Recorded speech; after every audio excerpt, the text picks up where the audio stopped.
सपने वो नहीं जो सोते समय आते हैं, सपने वो नहीं जो सोते समय आते हैं, सपने वो है जो आपको सोने नहीं देते हैं। और this quotation is really very very good, क्योंकि आप जब ना बहुत ज़्यादा इंगेज होते हो ना पढ़ाई में ही कि मैंने क्या फ्लो चार्ट बना लूँ, ऐसा डायग्राम बना लूँ ताकि मेरे मार्क्स बढ़ जाए, इसमें ज़्यादा ध्यान दे दूँ, ये सब्जेक्ट इम्पॉर्टेंट है, ये टॉपिक इम्पॉर्टेंट है। जब आप काफ़ी ज़्यादा मेहनत कर देते हो ना, तो आपको सपने में भी, आप सोते टाइम भी ये सोच के सोते हो कि ठीक है, ये सारी चीज़ों को हमें करना करना है या करते हो।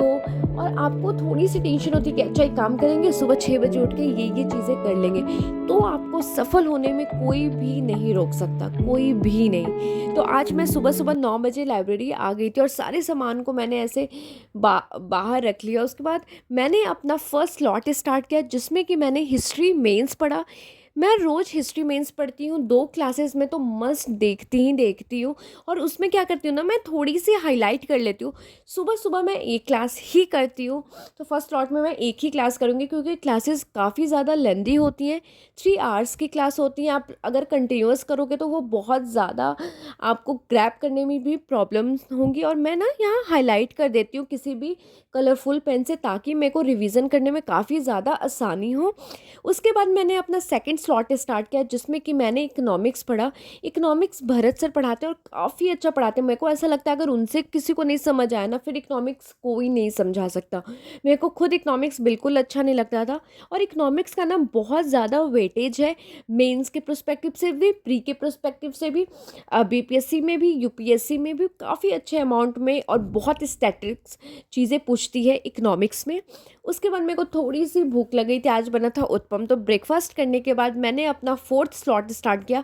और अभी मैंने हिस्ट्री मेंस पढ़ी है उसको रिवाइज़ कर रही थी, क्योंकि काफ़ी ज़्यादा क्लासेस हो चुकी थी, अप्रॉक्स मैंने 30 क्लासेस देख चुकी हूँ मेंस के। तो मैं उसी चीज़ को रिवाइज़ कर रही थी, क्योंकि ये बार बार ना माइंड से स्लिप हो जाती है।